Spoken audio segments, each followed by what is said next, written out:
এরপর একটা আসছে, তাহলে ওটাও ইউনিভার্সাল ডোনার, এবিটা ইউনিভার্সাল রিসিভার। এটা হচ্ছে ডোনার মানে দাতা, রিসিভার মানে গ্রহীতা। DNA deoxyribo nucleic acid, RNA ribo nucleic acid.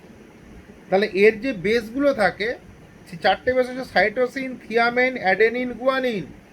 যদি বলে আরএনএর কী কী base, adenine, guanine, cytosine, uracil. অর্থাৎ সাইটোসিন, অ্যাডেনিন আর গুয়ানিন, সাইটোসিন, অ্যাডেনিন, গুয়ানিন এই তিনটে একই, শুধু অমিলটা কোথায়? এর আছে ডিএনএর আছে থিয়ামিন, আর আরএনএর আছে ইউরাসিল। মনে রাখবে থাই, থয়াকার হস্যই, থাইমিন দিয়েই মনে রাখবে না, থাইমিন, থিয়ামিন। এটা আছে ডিএনএর। ই মানে কি? ইউরাসিল। ইউরাসিল আছে আরএনএর। দেখ আরএনএর মধ্যে কোনটা নেই, বলবে থিয়ামিনটা নেই। ডিএনএ তে কোনটা নেই? ইউরাসিলটা নেই। থা মানে থাইমিন বা থিয়ামিন, আর ই মানে ইউরাসিল। এটাই পার্থক্য। বাকি সাইটোসিন, অ্যাডেনিন, গুয়ানিন ডিএনএ তেও আছে, আরএনএ তেও আছে অ্যাডেনিন, সাইটোসিন, গুয়ানিন। শুধু নেই ইউরাসিল নেই আরএনএতে, আর ডিএনএতে থিয়ামিন নেই। ব্যাঙের আরবিসিতে নিউক্লিয়াস থাকে, মানুষের থাকে না নিউক্লিয়াস, এটা ব্যতিক্রম।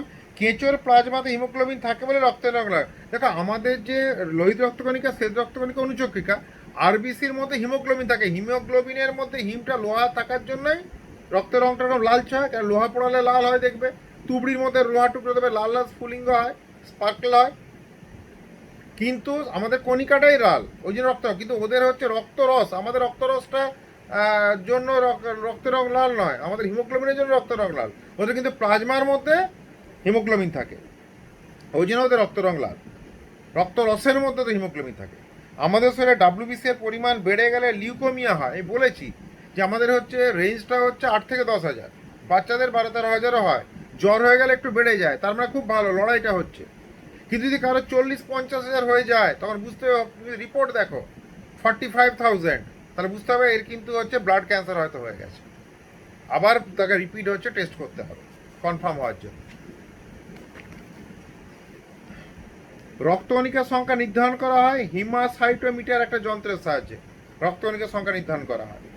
সারাদিন হৃৎপিণ্ড কত লিটার রক্ত শোধন করে? 7,600 লিটার রক্ত। আমি একটু বলে দিই,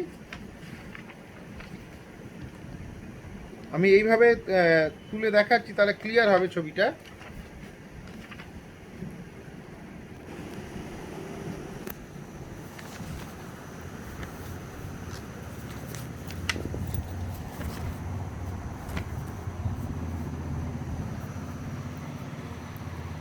দেখো ছবিটা খেয়াল করো।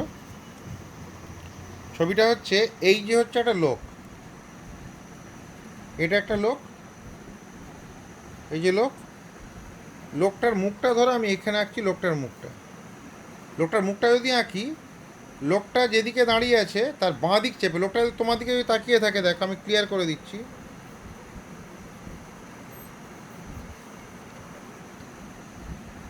দেখো মোটামুটি যা হোক হয়েছে একটা লোকটা।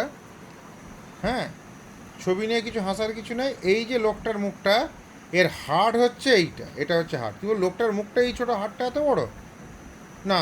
তো মোটামুটি ভেবে নাও যে হাড়টা, এটা হচ্ছে হাড়, এবং বুকের বাঁ দিক চেপে হাড়টা আসছে। এবার কি হচ্ছে, এই লোকটা সারা শরীরে, আমি বলেছি সারা শরীরে বিপাকীয় কার্যের পরে CO2 তৈরি হয়। CO2 তৈরি হলে CO2টা ব্লাডের মাধ্যমে মিশে, অর্থাৎ মহাশিরার মাধ্যমে আসছে এইটা হার্ট। হার্টের এটা ডানলিন্দ। এই লোকটাকে তোমার দিকে তাকিয়ে দেখো, এই দিকটা বাঁ দিক, এদিকটা ডান দিক। তাহলে দূষিত রক্তটা মহাশিরার মাধ্যমে ডানলিন্দে এলো। এইখানে থাকে হচ্ছে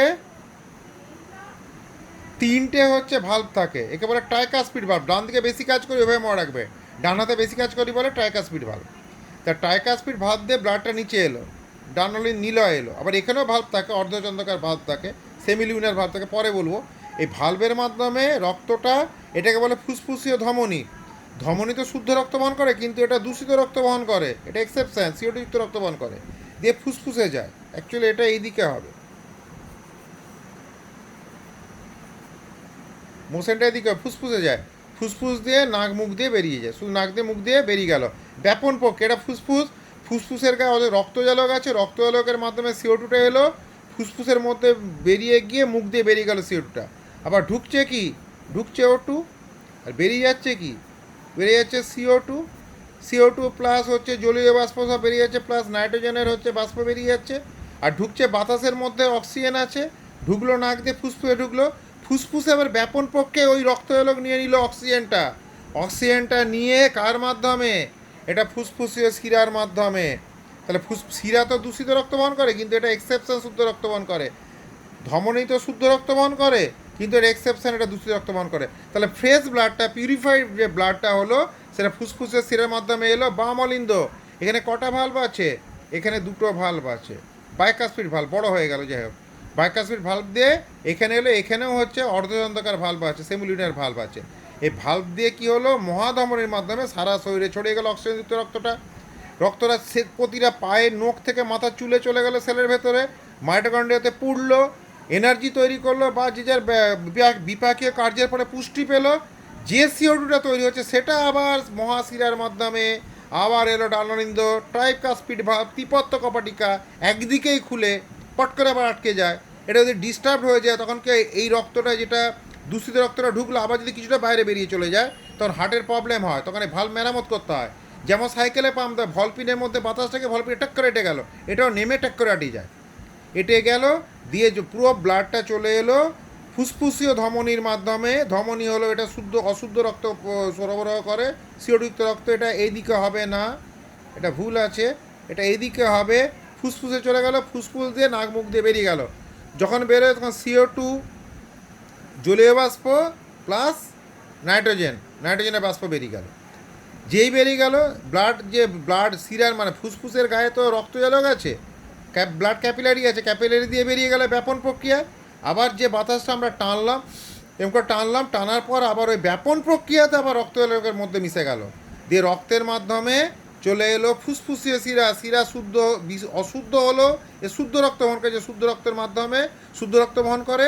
এ ফুসফুসীয় শিরার মাধ্যমে ফ্রেশ ব্লাডটা এলো বাম অলিন্দ, বাইকাসপিড বা দ্বিপত্ত কপাটিকা দিয়ে, সেমুলিউনিয়ার ভাল্ব দিয়ে মহাধমনী দিয়ে সারা শরীরে ছড়িয়ে গেল। নিশ্চয়ই ক্লিয়ার হয়েছে। আর ময়াকার্ডিয়াম, এটা ডান দিকে আমরা বেশি কাজ করি বলে ট্রাইকাসপিড ভাল্ব ডান অলিন্দ ডান নীলের মধ্যে, আর বাইকাসপিড ভাল্বটা বাম অলিন্দ বাম। এটা ইংরেজিটা হচ্ছে লেফট অরিক্যাল লেফট ভেন্ট্রিক্যাল দেওয়া আছে, লেফট অরিক্যাল হবে, এটা লেফট ভেন্ট্রিক্যাল হবে, এটা রাইট অরিক্যাল হবে, রাইট ভেন্ট্রিক্যাল হবে। ঠিক আছে?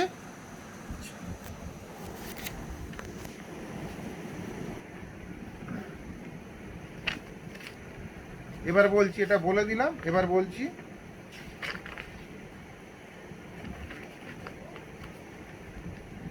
তাহলে হৃৎপিণ্ড আমাদের 7,600 লিটার রক্ত শোধন করছে সারাদিন। তাহলে এইভাবে ব্লাডটা প্রতি মুহূর্তে এটা সঞ্চারিত হচ্ছে, প্রতি মুহূর্তে। সেই জন্য এতটা ব্লাড হচ্ছে পিউরিফাই হয়। কারণ আমাদের 5 থেকে 6 লিটার রক্ত থাকে, তুমি বলতেই পারো কোথায় অত রক্ত পাচ্ছি, ওইভাবেই পাচ্ছি, একটা ব্লাডই বারবার ঘুরছে। আচ্ছা, আমাদের শরীরে রক্ত 5 থেকে 6 লিটার, গরুর পাকস্থলীতে 4টে প্রকোষ্ঠ থাকে, ওকে বলে চিউইং দ্য কার্ড, মানে হচ্ছে ওরা খাবারটাকে লাস্ট প্রকোষ্ঠে পাঠিয়ে দেয় ঠিক মতো না আছে। ওদের তো উপর পাটির দাঁত আছে, নিচের পাটির দাঁত নেই, না ওদের নিচের পাটির দাঁত আছে, উপর পাটির দাঁত নেই, একদিকে এক পাটির দাঁত নেই, ফলে ওরা প্রায় গিলে পাঠিয়ে দেয় লাস্ট প্রকোষ্ঠে।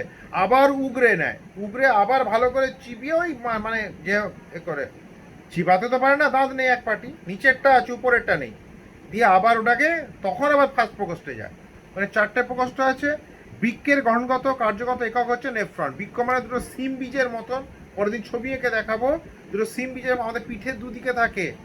প্রত্যেকটা বৃক্কে 50 লক্ষ করে 50 lakhs করে নেফ্রন থাকে। যেমন আমাদের শরীর কোষ দিয়ে তৈরি, প্রত্যেকটা বৃক্ক সিম বীজের মতন পিঠের দুদিকে থাকে, ওটা 50 লক্ষ করে থাকে, 50 লক্ষ করে ওদের হচ্ছে নেফ্রন থাকে। ওই নেফ্রনই হচ্ছে বৃক্কের গঠনগত কার্যগত একক। তো আজকে আর একটু টায়ার্ড লাগছে, বুঝতে পেরেছো, কারণ এটা একটু বোঝাতে হবে ছবি দিয়ে। আমি পরের দিন কালকে আমি নেক্সট ক্লাসে বুঝিয়ে দেবো। আজকে এতটাই করলাম, আজকে এতটাই থাক, হ্যাঁ। আর কালকে আমি হিস্ট্রিটা আর হচ্ছে সায়েন্সটা আমি পাঠাবো সকালেই পাঠিয়ে দেবো 12টার মধ্যে, ঠিক আছে। আর ইন্টেলিজেন্স আর ম্যাথ পাঠাবো, ইন্টেলিজেন্স যদি থাকে সেটাও সলভ করে পাঠিয়ে দেবো, হ্যাঁ। সলভ কপিটা পাঠাবো, কারো প্রবলেম হলে আমাকে দেখাবে। আজকে একটু ছেড়ে দিচ্ছি, হ্যাঁ।